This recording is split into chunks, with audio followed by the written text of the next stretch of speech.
Welcome to all. आप सभी लोगों का स्वागत है एन के मित्तल लॉ क्लासेस के ऑफिशियल यूट्यूब चैनल पे। आज हम लोग अगेन जनरल एंट्री के पार्ट पे आगे चल रहे हैं।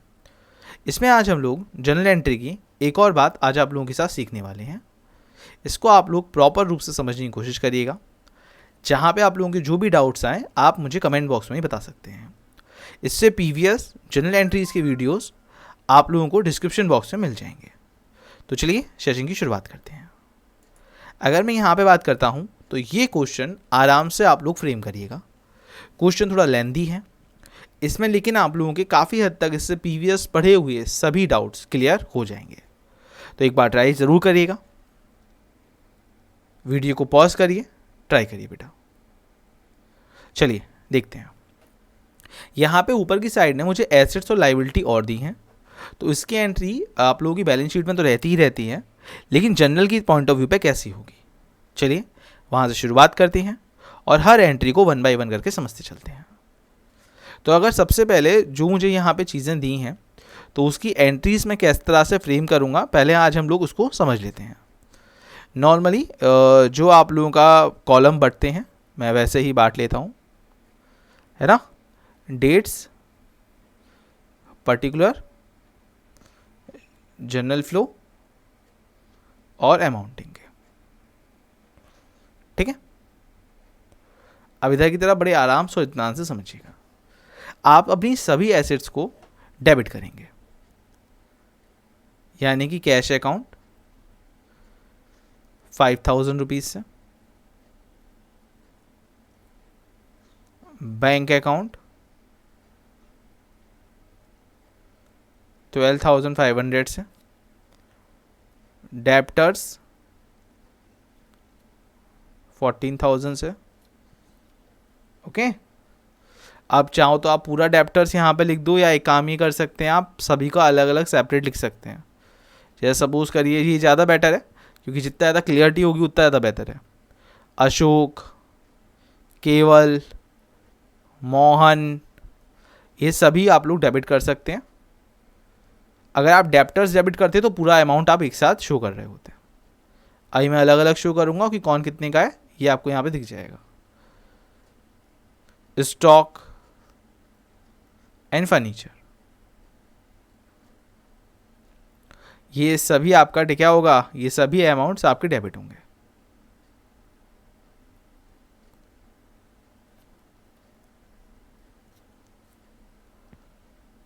$24,500 और 14,000। और अब सभी लाइबिलिटीज आप लोगों की क्या होंगी, यहाँ पे सभी लाइबिलिटीज आपकी क्रेडिट हो जाएंगी। टू क्रेडिटर्स, अब मैं चाहूँ तो क्रेडिटर्स में पूरे 12,000 एक साथ लिख सकता हूँ, राम, अमित और सुनील अलग अलग ना करके। It's all depend on me कि मैं कैसे लेना चाहता हूँ। आप अलग अलग भी लिख सकते थे, आप चाहें तो एक साथ भी लिख सकते हैं, ऐसे कोई बहुत बड़ी दिक्कत नहीं है। अलग अलग लिखना थोड़ा ज़्यादा बेहतर रहता है, लेकिन आप अगर ऐसा करते हैं तो कोई गलत नहीं है। लेकिन आई होप सो मेरी बात यहाँ पे समझ में आई होगी। टू बैंक लोन कितना आएगा, 18,000 रुपये। अब आप लोगों को अगर मैं यहाँ पे डिफरेंस निकालूँ तो यहाँ पे मेरे सामने एक डिफरेंस निकल के आता है, क्योंकि 18 और 12 कितने हो गए सर, 30,000 रुपये हो गए। और अगर मैं इन सब का टोटल करूँ तो टोटल 70,000 रुपये आ रहा है। तो यहाँ पे जो चीज़ डिफरेंस निकाल रही है उसको मैं डायरेक्ट बोल दूंगा टू कैपिटल अकाउंट, है ना। तो यानी कि मेरी कैपिटल अब कितनी है, ये मेरी कैपिटल होगी कितने रुपए की, 40,000 रुपये की। ये मेरा बैलेंसिंग फिगर है एक्चुअल में। आप लोगों को कभी कभी क्वेश्चन इस फ्रेम में भी पूछा जा सकता है, तो ये थोड़ा सा मॉडरेट लेवल ही मैंने करवाया है। तो यहाँ पे आपका capital as a balancing figure आपके सामने निकल के आ चुका है। इक्वेशंस आपने एक नॉर्मल पढ़ी ही होती है, assets equals liability plus capital. ये अकाउंटिंग इक्वेशन एक नॉर्मल पार्ट है जो आप लोगों ने पढ़ा होता है ना। तो एसेट्स ऊपर है, लायबिलिटी ये नहीं। अब जो रिमेन पार्ट होगा वो क्या होगा, वो कैपिटल होगा। चलिए आगे बढ़ते हैं। अब यहाँ पे हम जो एंट्रीज कर रहे हैं ये करते हैं। हमने सुरेश से 25,000 का माल खरीदा, हम ट्रेड डिस्काउंट पे काम करते आए हैं बहुत दिनों से, तो हमें अच्छे से एंट्री आती है, जिसमें से 20% ट्रेड डिस्काउंट था। तो 25,000 का अगर 20% में बात करता हूँ तो 25,000 का 20% मुझे माइनस कर देना है ना, यानी कि 1/5, 5,000 रुपये, 20,000 रुपये बचे। 20,000 में से 2% उसको कैश डिस्काउंट मिलेगा अगर वो मुझे इमीडिएट पेमेंट कर दे, लेकिन वो इमीडिएट पेमेंट कितनी कर पा रहा है, केवल 40% की। तो यानी कि वो मुझे इमीडिएट पेमेंट जितनी ही करेगा उतने का मैं उसे कैश डिस्काउंट दे दूंगा, है ना, अगर वो मुझसे माल खरीदता है तो। अब लेकिन यहाँ पे मैंने माल खरीदा है तो खरीदने वाली एंट्री होगी, यानी कि परचेज वाला पॉइंट आएगा। तो मैंने उससे परचेज कितने का करा, सबसे पहली बात 20,000 का मैंने परचेज करा है, ये तो सबको बात क्लियर हो गई होगी। अब इसके अलावा क्या आएगा, मैंने उसे 40% इनिशिएट दे दिया होगा, लेकिन उससे मुझे 2% का डिस्काउंट मिला होगा, और 60% है मुझे 2% का डिस्काउंट नहीं मिला होगा। यहाँ पे 25,000 नहीं दिखाऊंगा, ट्रेड डिस्काउंट की एंट्री बुक्स में नहीं होती है, ध्यान रखिएगा।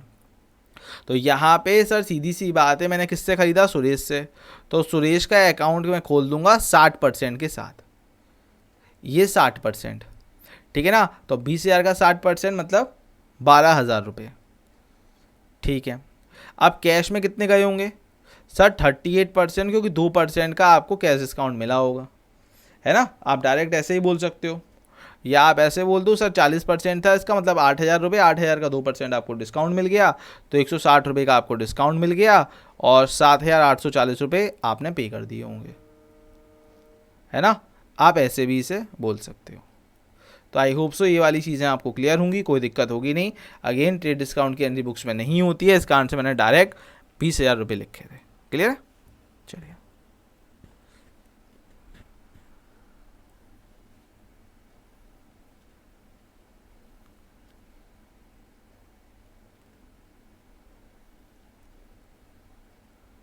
आगे बढ़ते हैं।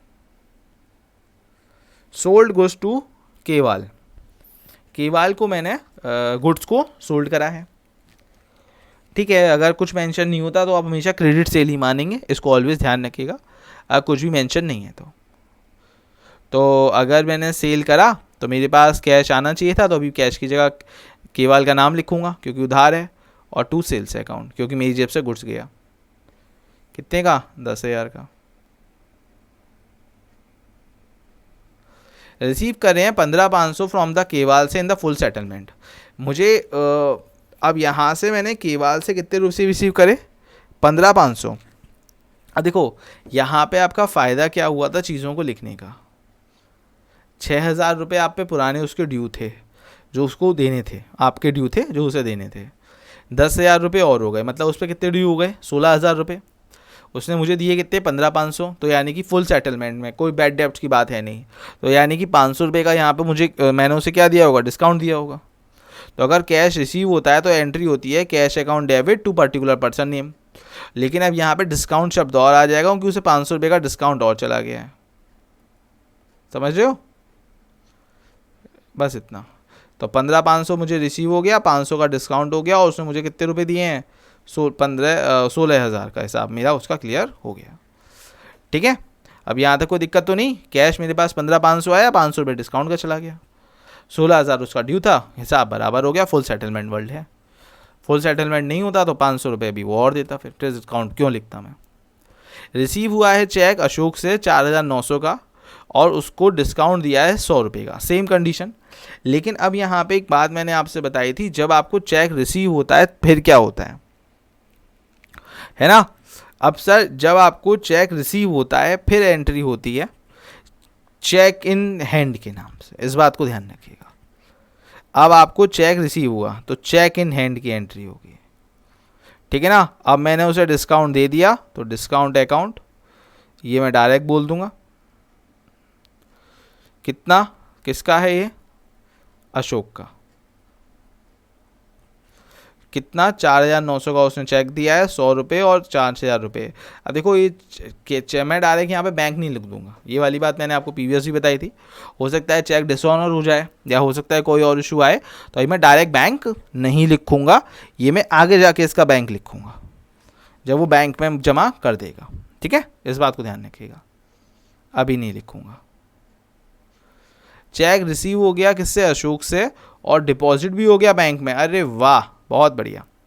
अब मैंने उसका चेक जो है वो रिसीव हुआ था, अब उसे मैंने डिपॉजिट करवा दिया बैंक में। तो अब मेरे भाई यहाँ पे देखो, यहाँ पे चेक इन हैंड जो आपका डेबिट है उसे क्रेडिट कर दीजिए, बैंक को डेबिट कर दीजिए, नॉर्मल एंट्री हो जाएगी। तो एक तरह से चेक इन हैंड जितना डेबिट हुआ उतनी वो क्रेडिट हो गया, है ना। तो एक तरह से आपकी एंट्री वही चल रही है कि बैंक ही आपका बन रहा है, लेकिन हम इसको इसके लिए रखते हैं ताकि हमें कोई दिक्कत ना हो कि हमारा चेक हो सकता है आगे जाके डिसऑनर भी हो जाए, ठीक है ना, इसलिए। अब देखो मैं 4,900 से ही मैंने डेबिट करा था, अब 4,900 से मैं ऐसे क्या कर रहा हूँ, क्रेडिट कर रहा हूँ। तो आपको दिख रहा होगा वो वाली वैल्यू तो ख़त्म हो गई। एक तरह से यहाँ पे bank he debit point of view पे बैठ रहा है, लेकिन इसे डायरेक्ट ना करके आप इस तरह से ही एंट्री करेंगे, ऑलवेज ध्यान रखिएगा, ठीक है। ठीक है, अब चेक रिसीव हुआ है 2,950 का फुल सेटलमेंट से, और डिपॉजिट भी करवा दिया है मैंने इसे बैंक में। किससे रिसीव हुआ है, मोहन से, ओके, 15 तारीख को। अब मोहन को मुझे देने कितने थे, 3,000 रुपये, उसने मुझे दिए कितने, 2,950।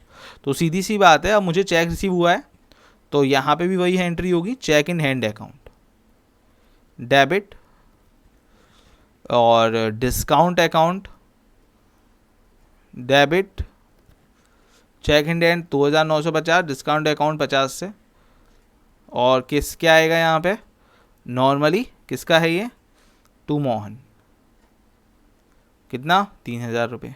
अब इसका जब मैं चेक बैंक में पहुंचा दूंगा तो मैं एक एंट्री पेश करूंगा, bank account debit to cheque in hand account.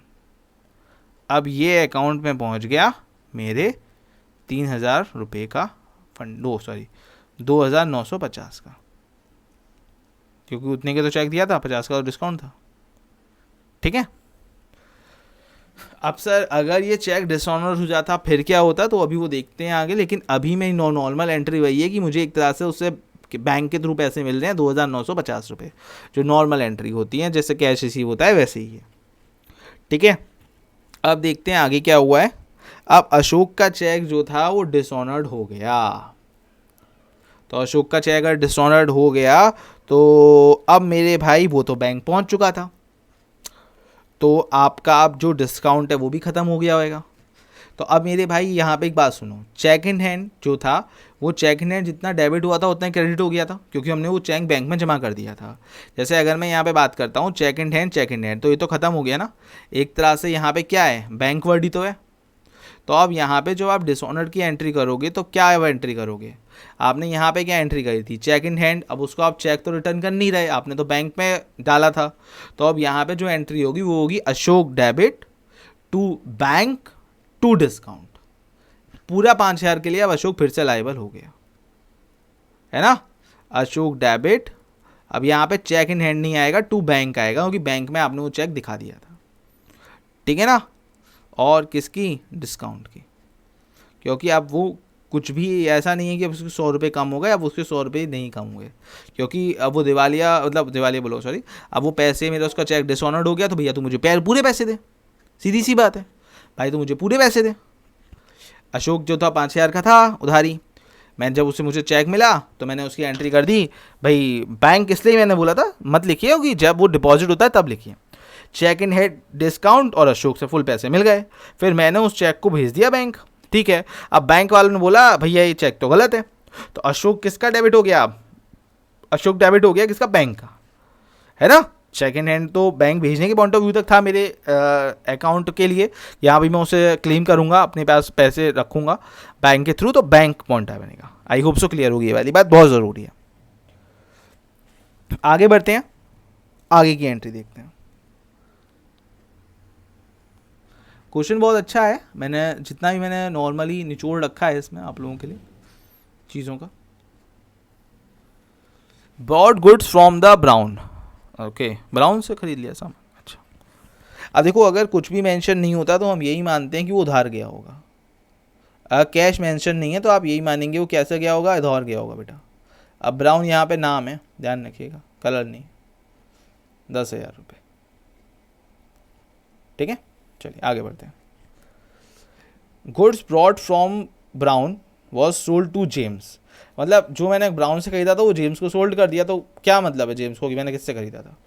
हाँ 20% प्रॉफिट हुआ है तो सीधी सी बात है 20% अगर प्रॉफिट हुआ है तो मैंने उसे 12,000 का सेल करा होगा, तो मैं एंट्री करूँगा क्या, जेम्स को मैंने माल बेचा है इस बात की, James debit to sales account, कितना का, 12,000 का, ख़त्म बात, इससे ज़्यादा कोई एंट्री नहीं होगी। समझ गए आप लोग, 12,000 रुपये की एंट्री हो जाएगी यहाँ पे, एक नॉर्मल एंट्री जो होनी चाहिए।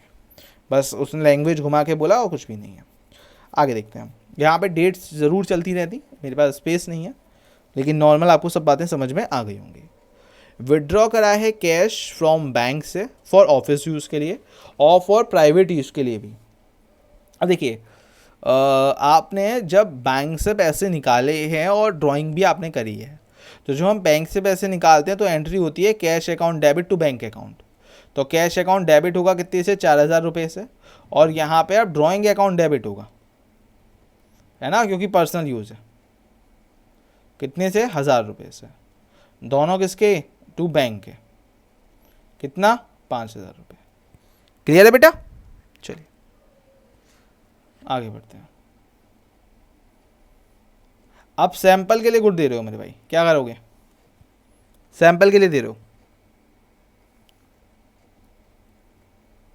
एडवर्टाइजमेंट अकाउंट डेबिट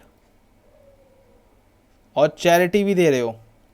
मैंने आप लोगों को बताया था कभी कभी हम फ्री सैंपल के लिए गुड्स बांटते हैं, तो लेकिन मेरा हिसाब बहुत साफ होना चाहिए, दान में भी दे रहा हूँ तो वो भी क्लियर होना चाहिए, टू परचेज अकाउंट का, ठीक है ना। 3,000 रुपये एडवर्टाइजमेंट के, 1,000 रुपये चैरिटी के, परचेज कितने का बैठा का, 4,000 का। अशोक दिवालिया हो गया और उससे 60% ही मिला। अब अशोक पे ड्यू कितने थे सर, 5,000 रुपये। अशोक पे आप लोगों को नहीं, हाँ अशोक पे कितने ड्यू थे, 5,000 रुपये। अब अशोक हो गया दिवालिया, यानी कि उससे 60% ही केवल रिसीव हुआ, तो यानी कि जितना रिसीव हुआ कैश अकाउंट में जाएगा, और जो रिसीव नहीं हुआ वो जाएगा बैड डेब्ट्स में। और ये दोनों किसके, अशोक के। अब 5,000 का 60% तो यहाँ जाएगा और 40% यहाँ जाएगा, है ना, नॉर्मली बस 5,000 का 60%, 3,000 रुपये और 2,000 रुपये यहाँ पे। क्लियर है, यहाँ तक कोई डाउट नहीं होगा, आई होप सो। उसके बाद गुड्स सोल्ड फॉर कैश हुआ, जिसमें से 6,000 रुपये बैंक में भी डिपॉजिट आपने करा दिए, तो आप चाहें तो एक एंट्री कर दीजिए, चाहें तो 2 एंट्री कर दीजिए, है ना, नॉर्मली।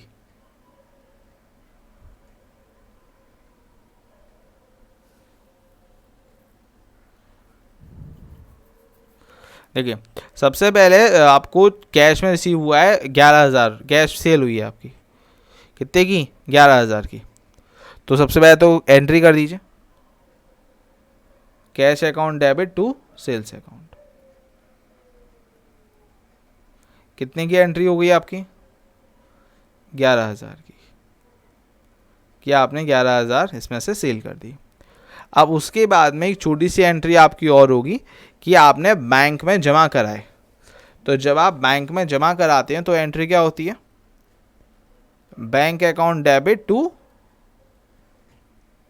कैश अकाउंट, कितने की सर, 6,000 बस। तो आई होप सो आप लोगों ने सेशन को एंजॉय करा होगा, प्रॉपर सब बातें समझी होंगी। क्वेश्चन काफ़ी लेंदी था प्रॉपरली, लेकिन आपकी अगर बेस स्ट्रॉन्ग है तो आप इजीली समझ जाएंगे। तो इसी तरह की क्वेश्चंस और डाउट्स के लिए हम लोग के चैनल को सब्सक्राइब करके हम लोगों के साथ जुड़ना ना भूलें। Thank you so much, take care, bye.